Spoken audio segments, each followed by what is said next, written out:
Hello students, welcome back to my channel educational corner. आज हम कक्षा 7 बसंत पाठ्य पुस्तक का पाठ मिठाई वाला पढ़ेंगे व समझेंगे। तो ये जो पाठ है ये एक व्यक्ति के बारे में है जो तरह तरह की चीज़ें बेचने गांव में आता है और वह बड़े ही कम दामों में बच्चों को चीज़ें बेचता है। तो ये एक भावुक कहानी है जिसे हम पढ़ने जा रहे हैं आज। पहले इसके शब्दार्थ देख लेते हैं। स्वर, जिसका अर्थ होता है आवाज़। विचित्र, अनोखा। मादक, मनमोहक। अस्थिर, जो रुके नहीं। स्नेह भिषिक्त, यानी स्नेह से भरपूर, स्नेह से भरा हुआ। अंतव्यापी, बीच में फैले। उद्यान, बगीचा। इतलाना, इतराना। पुलकित, प्रसन्न होना, खुश होना। हिलोरे, लहरें। ठीक है, अब हम ये पाठ पढ़ना शुरू करते हैं। पाठ 4, मिठाई वाला। बहुत ही मीठे स्वरों के साथ वह गलियों में घूमता हुआ कहता, बच्चों को बहलाने वाला, खिलौने वाला। तो एक खिलौने वाला जो है वो बहुत ही मधुर स्वर में, मीठे स्वर में गलियों में घूमता हुआ कहता, बच्चों को बहलाने वाला, खिलौने वाला। ठीक है, जैसे गलियों में आपने देखा होगा, आपकी गलियों में भी आते हैं खिलौने वाले, आते हैं जो बांसुरी बेचते हैं, खिलौने बेचते हैं, गुब्बारे बेचते हैं। तो वो मीठे स्वर में आवाज़ लगाते हैं। ठीक है, तो इसी प्रकार से ये खिलौने वाला जो था वो यहाँ पर खिलौने वाला गलियों में घूमता हुआ आवाज़ लगा रहा है। किसको? बच्चों को। इस अधूरे वाक्य को वह ऐसे विचित्र किंतु मादक मधुर ढंग से गाकर कहता कि सुनने वाले एक बार अस्थिर उठते।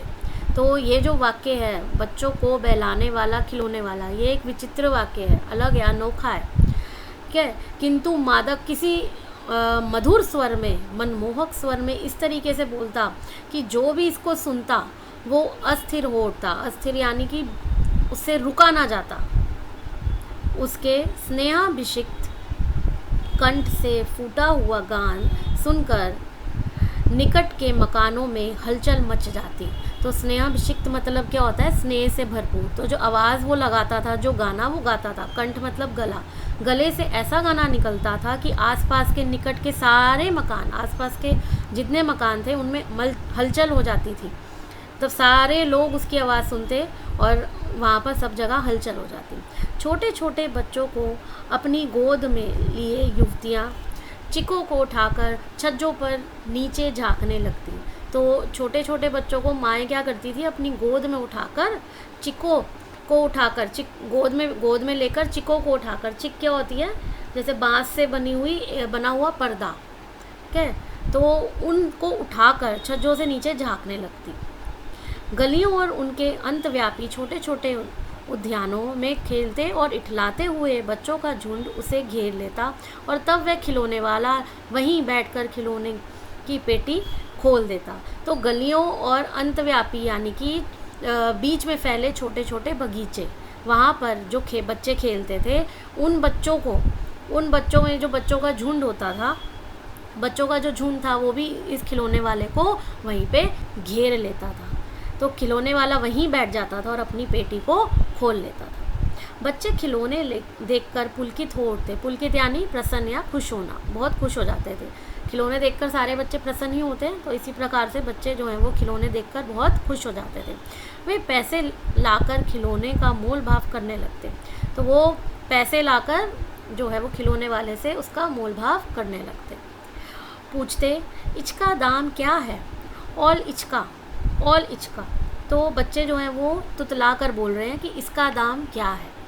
ठीक है, खिलौने वाला बच्चों को देखता और उनकी नन्ही नन्ही उंगलियों से पैसे ले लेता और बच्चों को इच्छा अनुसार उन्हें खिलौने दे देता। तो खिलौने वाला जो था, जब बच्चे पूछते थे, अब इतने प्यार से बच्चे पूछते थे इसका दाम क्या है, इसका दाम क्या है, और अपनी नन्ही नन्ही उंगलियों से पैसे देते थे, तो वो बच्चों को जो उनकी इच्छा होती थी, जो वो मांगते थे, उस तरह का खिलौना दे देता था।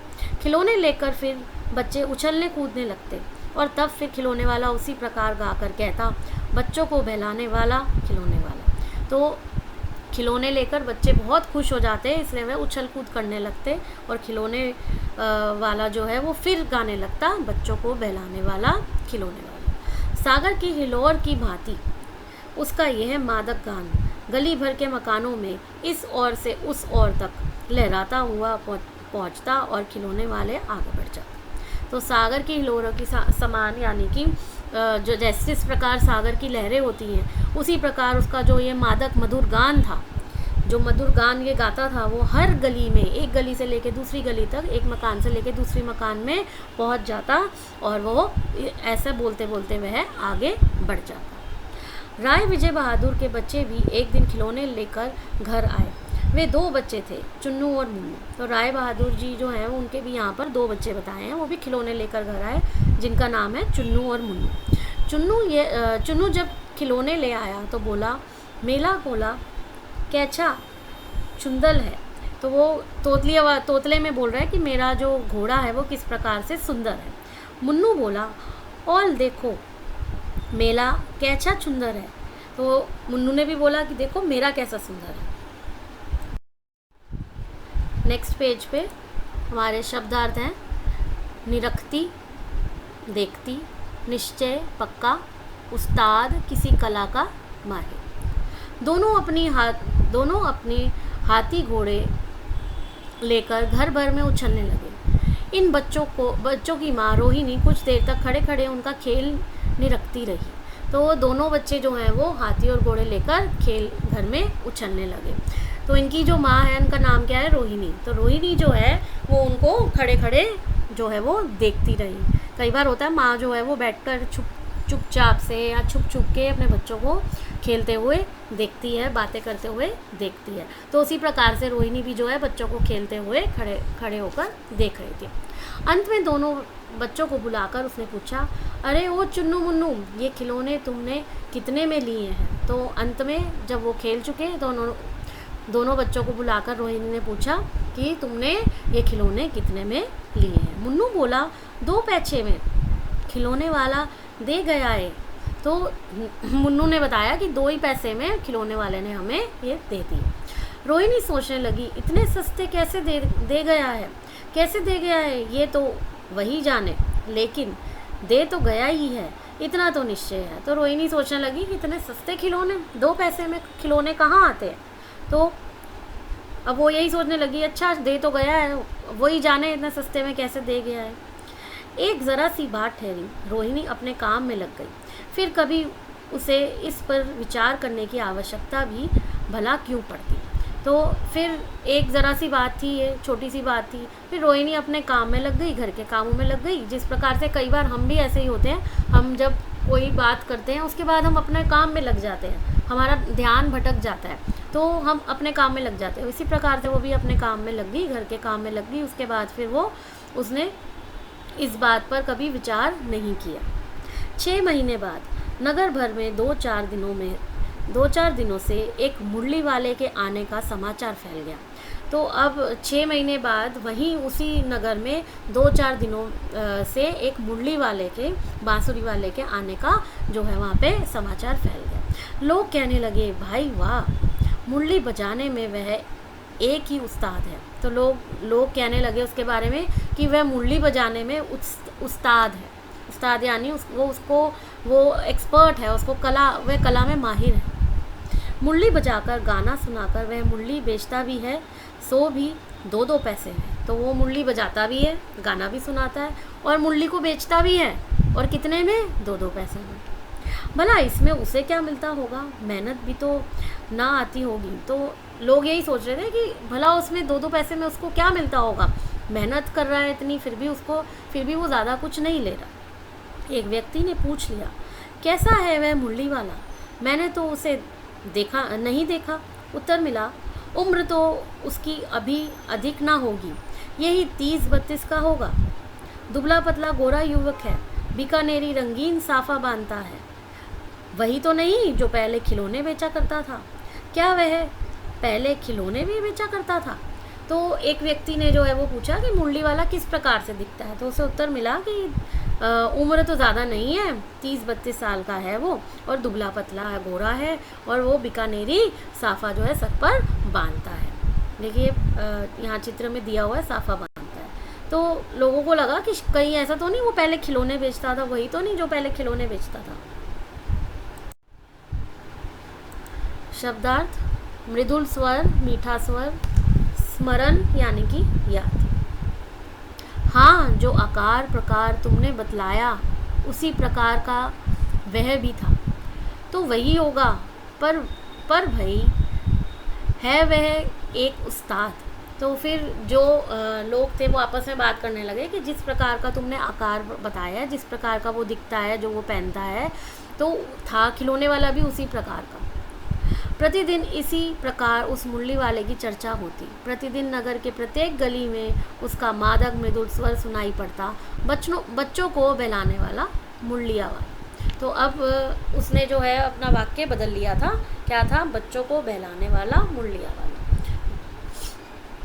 रोहिणी ने भी मुरली वाले का यह स्वर सुना, तुरंत ही उसे खिलौने वाले का स्मरण हो गया। तो जैसे ही उसने मुरली वाले की ये आवाज़ सुनी, ये जो लाइन उसने बोली, बच्चों को बहलाने वाला मुरलिया वाला, तो तुरंत ही उसे लगा कि खिलौने वाले की याद आ गई। उसने मन ही मन कहा, खिलौने वाला भी इसी तरह गा गा कर खिलौने बेचा करता था।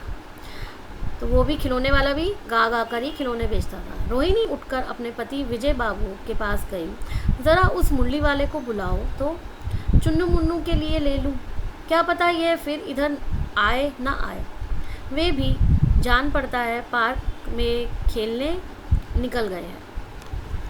तो रोहिणी ने अपने पति को बोला, विजय बाबू को, कि मुरली वाले को बुला लो कि मैं चुन्नू मुन्नू के लिए भी मुरली ले लूँ, क्या पता इस तरफ वो आए या ना आए। विजय बाबू एक समाचार पत्र पढ़ रहे थे, तो न्यूज़पेपर पढ़ रहे थे वो।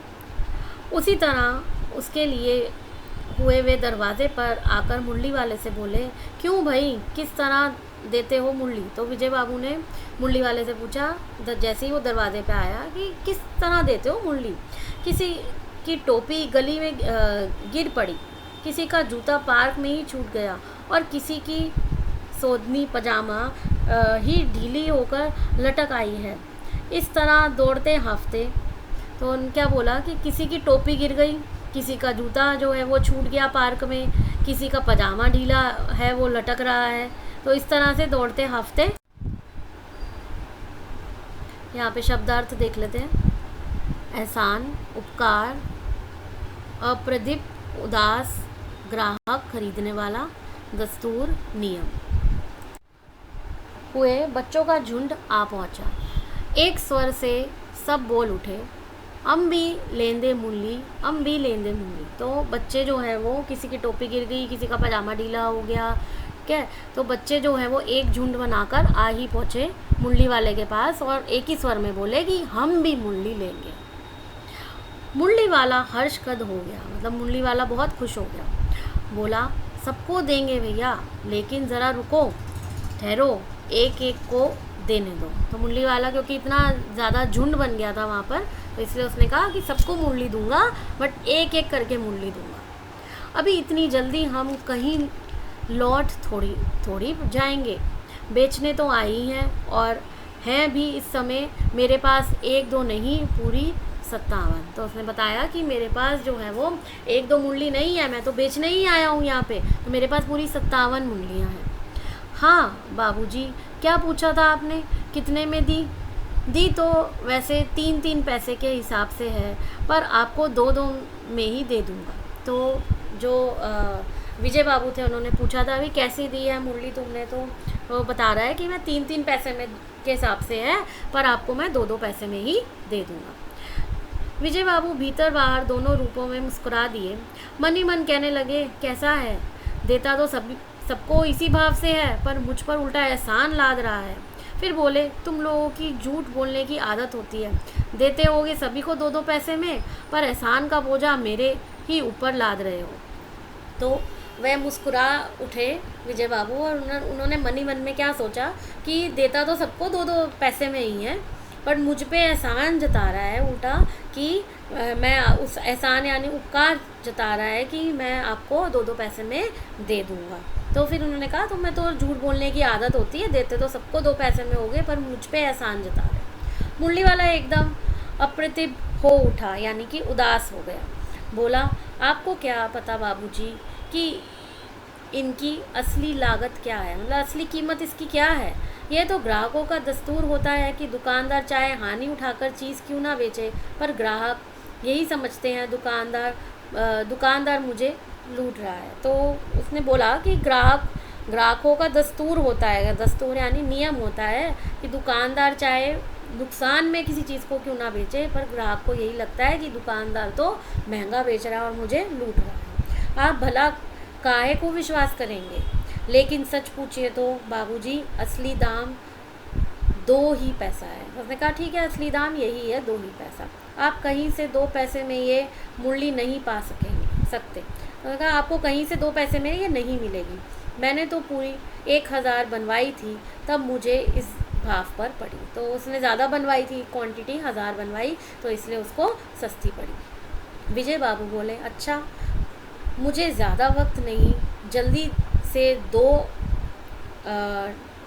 निकाल दो। उन्होंने कहा मुझे जो है वो मेरे पास ज़्यादा वक्त नहीं है, मुझे 2 मुरली तुम निकाल दो। 2 मुरलियाँ लेकर विजय बाबू फिर मकान के भीतर पहुंच गए।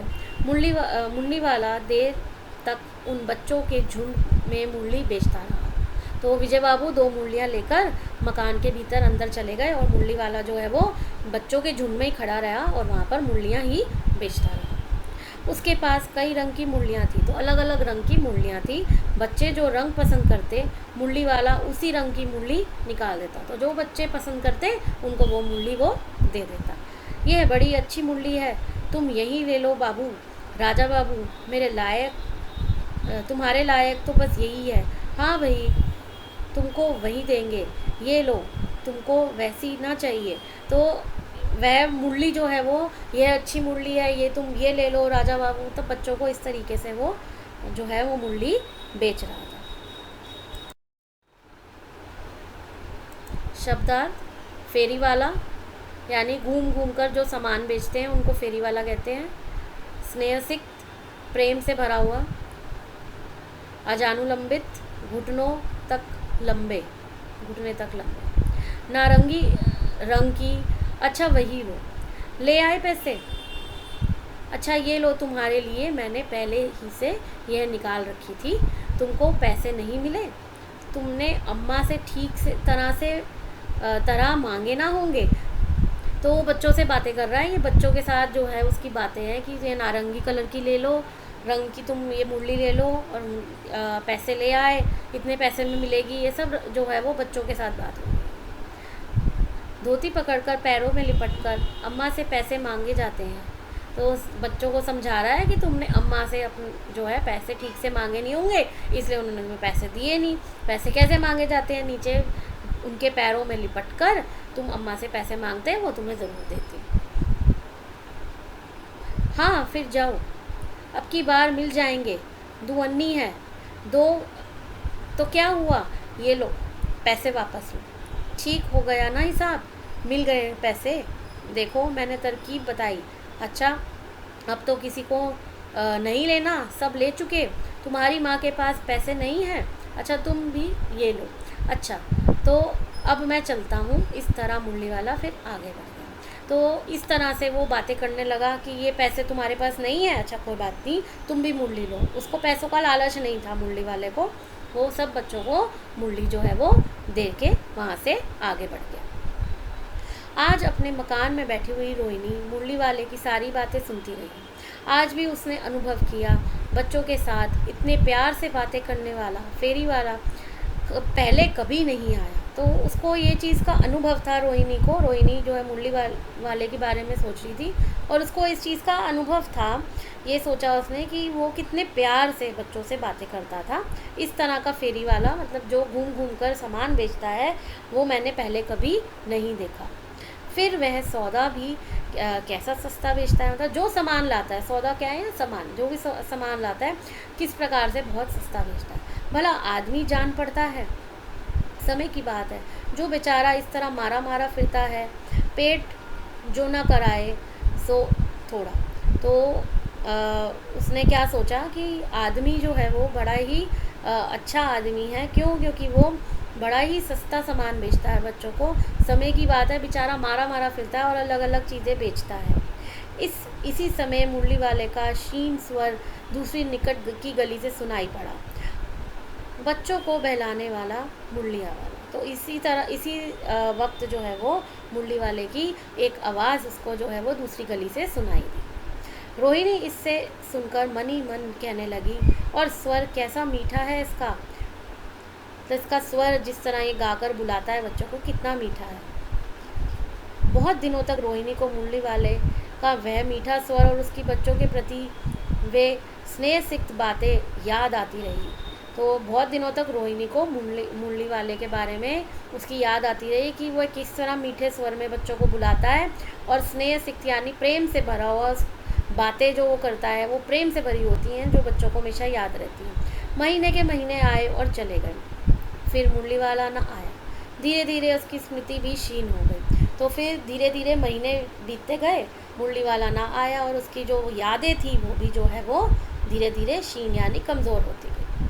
8 मास बाद, 8 महीने बाद, सर्दी के दिन थे। रोहिणी स्नान करके मकान की छत पर चढ़कर अजानुलंबित केश राशि सुखा रही थी। तो सर्दी के दिन थे, रोहिणी जो है वो नहाकर आई और अपनी छत पर जाकर अपने लंबे बाल जो हैं घुटने तक लंबे बालों को सुखा रही थी। इस समय नीचे की गली में सुनाई पड़ा, बच्चों को बहलाने वाला मिठाई वाला। अब कौन आया? मिठाई वाला।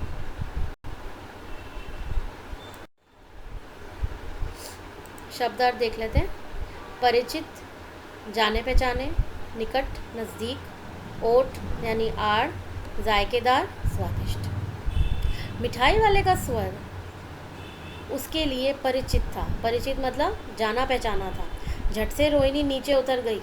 उस समय उसके पति मकान में नहीं थे, तो उसके जो पति थे वो नहीं थे और वो नीचे उतर गई।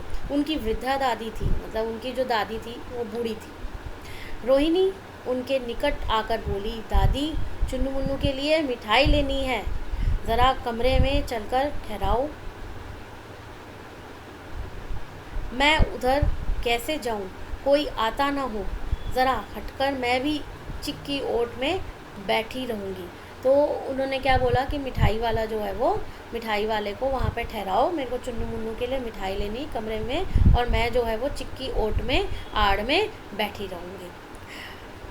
दादी उठकर कमरे में आकर बोली, ए मिठाई वाले, इधर आना। तो दादी ने मिठाई वाले को बुलाया। मिठाई वाला निकट आ गया, वो नज़दीक या पास आ गया। बोला, कितनी मिठाई दूँ माँ? ये नए तरह की मिठाइयाँ हैं, रंग बिरंगी, कुछ खट्टी, कुछ मीठी, जायकेदार, बड़ी देर तक मुंह में टिकती है। तो मिठाई वाला जो है वो पास आ गया और उसने बोला कि ये मिठाई अलग तरीके की है, तो कितनी दूँ? रंग बिरंगी भी है, खट्टी भी है, मीठी भी है, जायकेदार, स्वादिष्ट भी है, बड़ी देर तक मुंह में जो है इसको चबाते रहो, बड़े मुँह स्वाद आता रहता है, टिकती है, जल्दी नहीं घुलती। बच्चे बड़े चाव से चूसते हैं, मतलब बहुत शौक़ से इसको खाते हैं, चूसते हैं। इन गुणों के सिवा ये खांसी भी दूर करती है। तो उसने कहा और भी इसके गुण है क्या, कि ये खांसी को भी दूर करती है। कितनी दूँ? चपटी, गोल, पहलदार गोलियां हैं, मतलब अलग अलग जो हैं वो आकृति की गोलियां, गोल हैं, चपटी हैं। तो कितनी गोलियां दूँ? पैसे की 16 देता हूँ। तो उसने कहा 1 पैसे की 16 देता हूँ, 16। शब्दार्थ, पोपला मुँह यानी बिना दांत वाला मुँह, चेष्टा, कोशिश, संशय, संदेह, विस्मय आदि, हैरानी, असीम, बहुत अधिक, व्यर्थ, बेकार, हर्जा यानी कि हानि। क्या? दादी बोली, 16 तो बहुत कम होती हैं, भला 2500 देते? मिठाई वाला, नहीं दादी, अधिक नहीं दे सकता, इतना भी देता हूँ, ये अब मैं तुम्हें क्या, खैर मैं अधिक ना दे सकूँगा। तो दादी बोली, 16 तो कम है, कम से कम पैसे में 2500 दो। तो उसने दादी को बोला, इससे अधिक मैं नहीं दे सकता, खैर मैं तुम्हें क्या ही बोलूँ। रोहिणी दादी के पास ही थी, बोली, दादी फिर भी काफ़ी सस्ता दे रहा है, 4 पैसे की ले लो, ये पैसे रहे। तो उसने दादी को बोला रोहिणी ने कि कोई बात नहीं, बहुत सस्ती दे रहा है, फिर भी आप ऐसा करो 4 पैसे की ले लो और इसको पैसे दे दो। मिठाई वाला मिठाइयाँ गिनने लगा। तो 4 की दे दो, अच्छा 25 नहीं सही, 20 ही दो, तो उसने कहा ठीक है 25 नहीं तो 20 ही दो। अरे हाँ मैं बूढ़ी हूँ, मोल भाव अब मुझसे ज़्यादा करना नहीं आता। तो उसने कहा मुझे मोल भाव नहीं करना आता, तुम अपने हिसाब से देख लो, मैं तो बूढ़ी हूँ, मुझे नहीं आता। कहते हुए दादी के पोपले मुंह से ज़रा सी मुस्कुराहट फूट निकली। पोपला मुंह यानी कि जिसमें जो दबा हुआ हो, जिसमें दांत नहीं होते, बिना दांत वाला मुंह। रोहिणी ने दादी से कहा, दादी इससे पूछो तुम इस शहर में और कभी भी आए थे या पहली बार आए हो, या यहाँ के निवासी तो तुम हो नहीं। तो रोहिणी को बहुत उत्सुकता थी जानने की, क्या इसलिए उसने दादी से कहा कि आप पूछो कि क्या ये शहर में नया आया है या पहली बार आया है या पहले कभी भी आया था, यहाँ का निवासी तो नहीं, निवासी मतलब यहाँ का रहने वाला तो नहीं है। दादी ने इस कथन को दोहराने की चेष्टा ही की थी कि मिठाई वाले ने उत्तर दिया, पहली बार नहीं और भी कई बार आ चुका हूँ। तो दादी ने जैसे ही एक लाइन बोलने की या क्वेश्चन पूछने की कोशिश करी थी, चेष्टा यानी कोशिश की, तो मिठाई वाले ने झट से उत्तर दिया, पहली बार नहीं बहुत बार आ चुका हूँ। रोहिणी चिक की आड़ ही से बोली, तो चिक की आड़ से, वो चिक के अंदर खड़ी हुई थी, तो उसने वहीं से बोला, पहले यही मिठाई बेचते हुए आए थे या और कोई चीज़ लेकर। तो उसने पूछा कि क्या आप मिठाई बेचते थे पहले भी या कोई और चीज़ लेके। मिठाई वाला हर्ष, संजय और विस्मय आदि भावों में डूब कर बोला।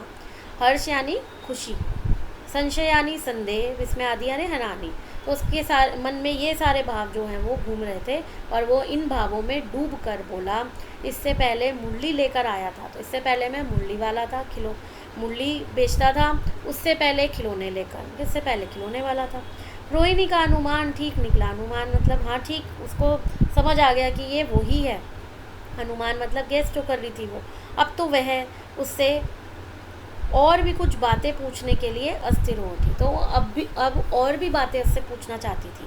वह बोली, इन व्यवसायों में भला तुम्हें क्या मिलता होगा, मतलब इन जो कार्यों में, व्यवसाय यानी ये जो कार्य, जो चीज़ें बेचते हो, इनमें तुम्हें क्या मिलता होगा।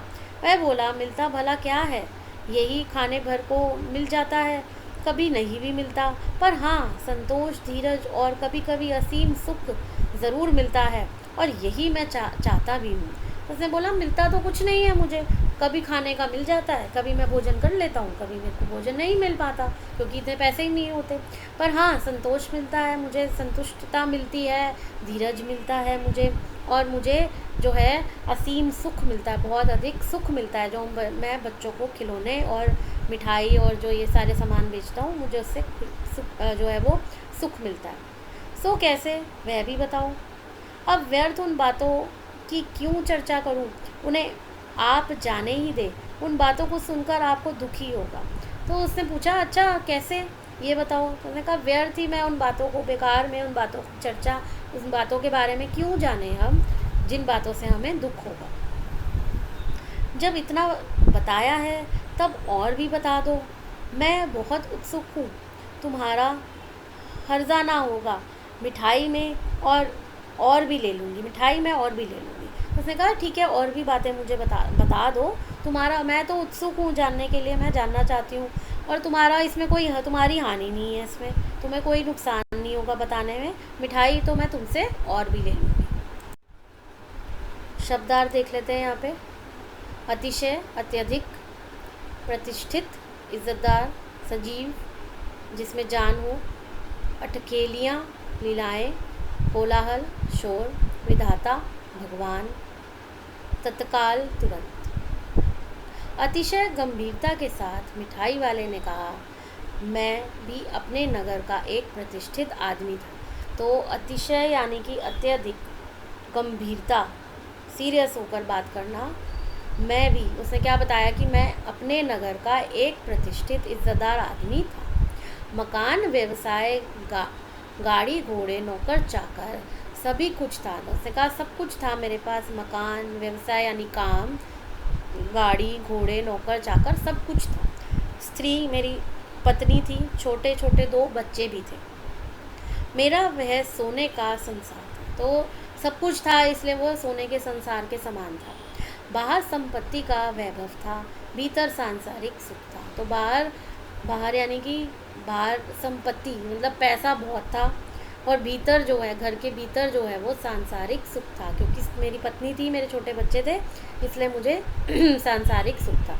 स्त्री सुंदरी थी, मेरी प्राण थी। मेरी जो पत्नी थी वो मेरे प्राण थी। क्यों? वो बहुत सुंदर थी और वो मेरे प्राण थी। मेरे प्राण उसमें बसते थे। बच्चे ऐसे सुंदर थे जैसे सोने के सजीव खिलौने। मैंने कहा बच्चे भी इस प्रकार से मेरे सुंदर थे जैसे कि किसी ने सोने के जो है सजीव खिलौने जिनमें जान डाल दी हो, ऐसे खिलौने।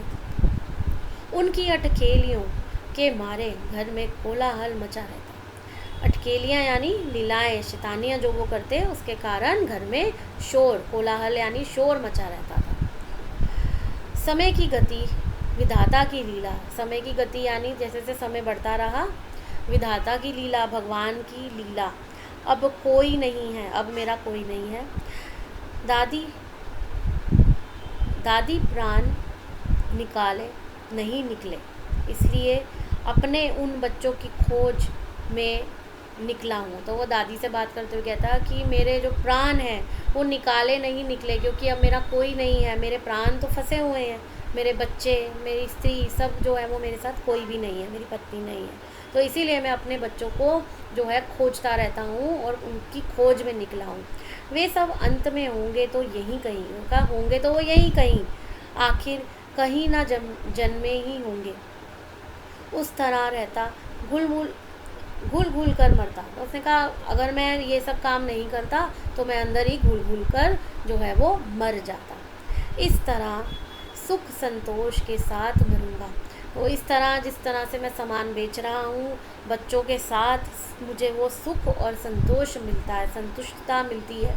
तो मैं अगर मरूंगा तो भी सुख और संतोष के साथ मरूंगा। इस तरह के जीवन में कभी कभी अपने उन बच्चों की एक झलक सी मिल जाती है। तो इस तरह के जीवन में, यानी जिस प्रकार से वो चीज़ें बेचता है छोटे छोटे बच्चों को, तो कई बार उसे बच्चों को सामान बेचते हुए लगता है कि वह अपने बच्चों को सामान दे रहा है, और उनकी झलक जो है वो उसको उन बच्चों में नज़र आ जाती है। ऐसा जान पड़ता है जैसे वे इन्हीं में उछल कर हंस खेल रहे हैं। तो उसको ऐसा लगता है कि जो बच्चे हैं, जब ये बच्चों को वो खिलौने देता है, मुरली देता है, मिठाई देता है, तो जब ये बच्चे खुशी से उछल कूद करते हैं तो ऐसा लगता है कि उसके बच्चे उछल कूद करके हंस खेल रहे हैं। पैसों की कमी थोड़े ही है, आपकी दया से पैसे तो काफ़ी हैं। उसने कहा पैसों की कमी नहीं, पर आपकी दया से पैसे काफ़ी हैं मेरे पास। जो नहीं है इस तरह उसी को पा जाता हूँ। तो मेरे पास जो नहीं है, मतलब मेरे बच्चे नहीं हैं मेरे पास, उसी को मैं पा जाता हूँ।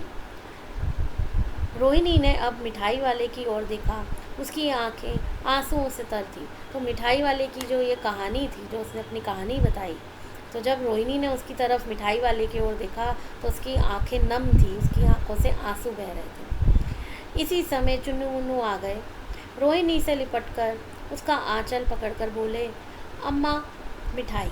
तो इसी वक्त चुन्नू मुन्नू भी आ गए और रोहिणी के साथ चिपक गए।